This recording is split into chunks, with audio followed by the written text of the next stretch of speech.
This is a 2025 Chevy Silverado High Country 2500. And in this video, I'm going to go over 4 features that are an option on this truck that should be standard. I borrowed it from Seiner Chevrolet here in Salt Lake City. It is available for sale.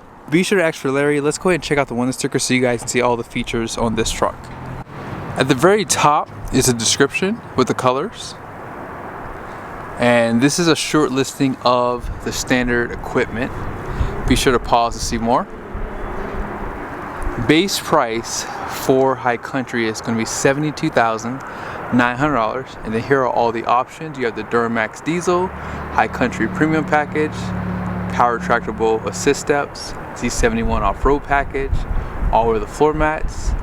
Destination comes in at $1995 with a total price of $88,885. They did refresh this truck for 2024. So pretty much everything's gonna be a carryover with this one. Now, one thing I like with the High Country is you do get the premium LED headlights, fog lights, premium grille, painted front bumpers, parking sensors, surround vision, which is the 360 camera view, and they give you quite a bit of chrome on the front end too. So this is all chrome down here. Your chrome here, obviously around the bow tie. But they give you this satin finish on the grille, which breaks up that chrome, and I like the way it looks. Now on that front camera, they do give you a sprayer around this functional hood scoop chrome. It says Chevrolet right there.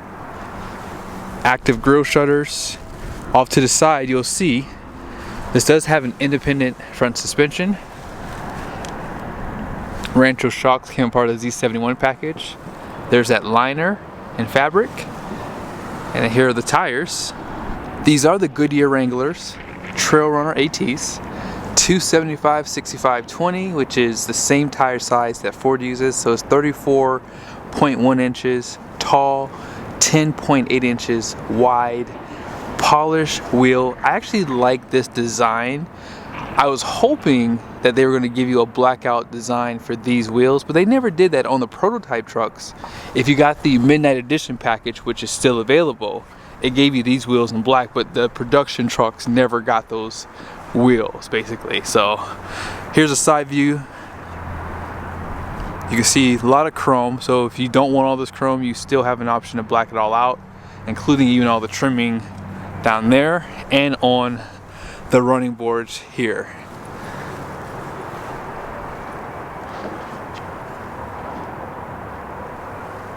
You have your forward lights, reverse lights, blind spot, power mirrors, more cameras that make up that 360 camera view.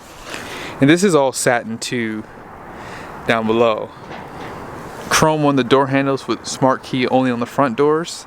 They used to have it on the rear door for High Country, I think in 2023. They took that away for 2024 and 25. Here's where you're gonna fill up at. 36-gallon fuel tank, 7-gallon DEF.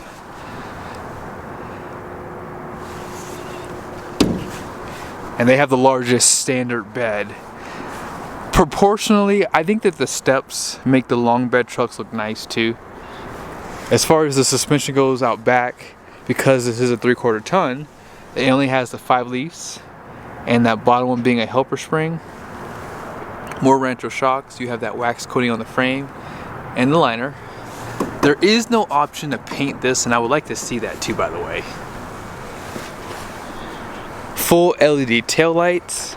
Every truck this year is being delivered with these. Last year, I believe that some of them had the older style taillights because these were probably on a constraint. Parking sensors, class 5 hitch. You have the camera provisions right there. 7-pin, and finally I found a truck without the multi-flex tailgate. I personally would skip it if this was my truck. Actually, I had a truck in 2024 that had a gas engine, High Country, and I skipped the multi-flex tailgate because I wanted it to go up with power. I mean, I know that that's just laziness, but hey, I like that option for sure. And you probably saw the spray in and fifth wheel prep. They do put that slightly behind the axle, and you have better clearance because of it, and because the bed's a little bit bigger. You have 2 cameras above right there. And bed lights, 400 watts of power. Hopefully next year they'll catch up and give 2000 watts as an option, like Ford and now Ram. So I have to go over my first point because I did kind of zoom past it. On the side, you guys see this truck does have the power deployable running boards. My personal opinion is this: higher trim level trucks should always have the power running boards. There they go. I feel as though when you're spending nearly 90 grand, although this truck is 72.9, once you add the diesel and a few other things, I feel as though these should have just came standard on a truck like this. Just my 2 cents. If you get a Denali Ultimate, they come standard. So I think that because this is the highest trim level for Chevy, this should have also come standard with this truck too. Here is the spare tire. 342 rear with an automatic locker. And then this is a nice side view of the truck. Under the hood is this L5P Gen 2 with 470 horsepower, 975 pound-feet of torque. They did some updates for this refresh. So different combustion, turbocharger, and a few other things have changed too. One thing I like about this powertrain is they don't change the diesel in the GM pickups very often, but when they do, it seems like they do it for the better. Now, Denso fuel pump and injector, so that makes it probably the more reliable one on the market today. 10-speed transmission behind it, which is the 10L1000. That needs some work, obviously. We know about that, but I'm sure soon we'll see some updates on that as well. Let's go ahead and check out the interior. Now, my last points are going to be inside the interior, but before I go over them, I want to show it to you really quickly. The one interior color that everyone should be buying is that blue interior. I really hope they keep that one around just in case I ever decide to buy another Chevy truck. That's definitely the only interior I like. I mean, granted, this black is fine too, but that blue just hits on this. You guys can see the stitching here. You have a two-tone. It's like a gray color with that tan. Perforated leather, nice design. It says High Country on those headrests.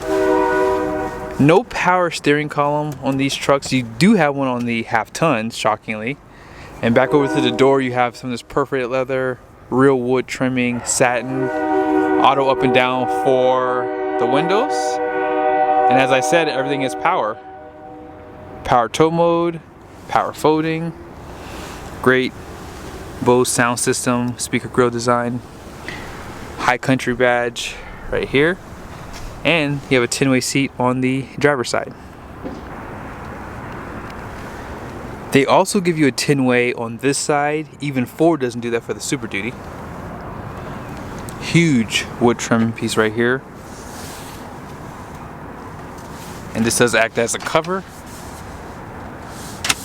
If you do want to use this truck for a bed camper, you have up to 2,215 pounds on the dash, all soft touch. One of the main reasons why I would get a High Country over LTZ for a black interior is you get a black headliner.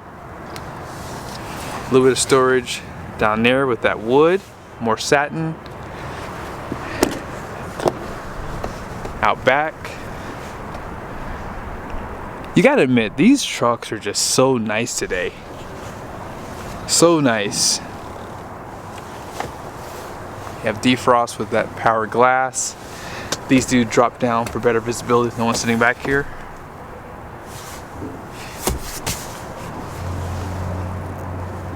Oh yeah, and the floor mats are already installed too. Outboard heated seats, USBs, and cup holders. They do give you animations on these screens here.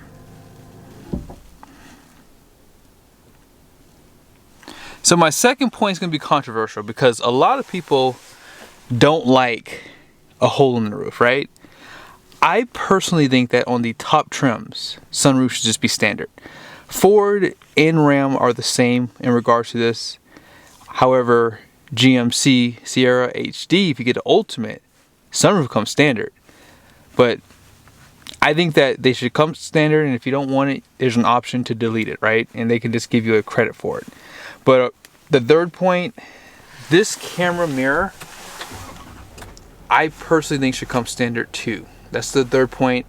This is something that Ford doesn't offer either. And this works great, especially like if it's, you know, raining outside. I just think that this just works so much nicer versus just having it, you know, as just a mirror like this, because if that glass is dirty back there or foggy or whatever, you can see through that very easily with this. Now, my final point is heads-up display. See, Ford basically added this to their trucks for 2023 plus, and when you get the highest trim levels, you basically get this standard on those. So if you get a platinum, you get heads-up display. So I think that GM should really add more features to this truck. And because of the GMC Yukon, or I said Yukon, because of the GMC Sierra, I feel as though that truck holds back the Chevy trucks, because remember, they have a more premium interior, but if you get a GMC Sierra SOT or SLE, they have the exact same interior as this Chevy Silverado HD. So I don't know. My point is, I think that some things should just be standard on high trim levels, and if you don't want these things, you can always step down to the LTZ. Really nice design for that. Also, you have your wireless charger, USBs, 120 volt.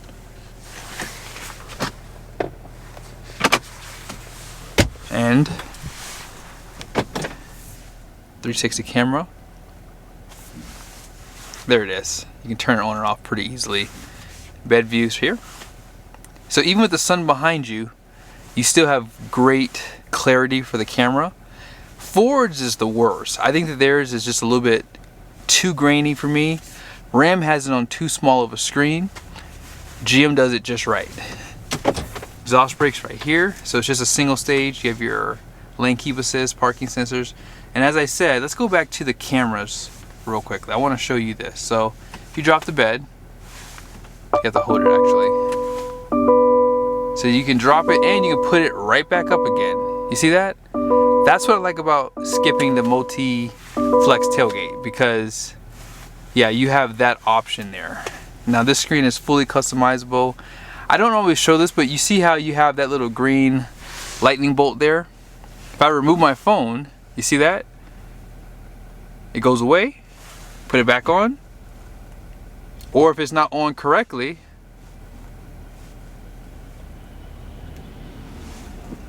let's see. See, now I can't, oh there it is. That's when it's not on correctly. So some people don't even know that. It shows up there. Now on this screen, this is fully customizable. You can add your transmission temp in here. You can customize the way the screen looks. And on this side, I didn't really show this earlier, but you have auto four-wheel drive, electronic parking brake. You have multiple drive modes, so you have normal and off-road. And of course, tow haul mode is right there. Let's go ahead and check out the payload on the door. Gross axle weight rating out front is going to be 5,600 pounds. The rear is 6,600 pounds. Gross vehicle weight rating is 11,300 pounds. Wheels are 20 by 8.5 wide. All-in payload for a 3/4 ton is 2,965 pounds. This truck weighs 8,335 pounds on the curb, which is why they raised that GVWR. 18.5 conventional, 19.1 gooseneck, and here's that yellow sticker for the tire pressure. 60 out front, 70 in the rear. Now they did lower the GVWR for this truck. I'm going to do a separate video on that, and I'm not really sure why. There's really no rhyme or reason why they did. Now some trucks do have 11,350, but some don't. So I guess if you know the answer to why they lowered it, let me know in the comment section. I'll put their comment in the video. But otherwise, be sure to subscribe to the channel if you haven't done so yet. Make sure your bell notifications are on. See you guys soon.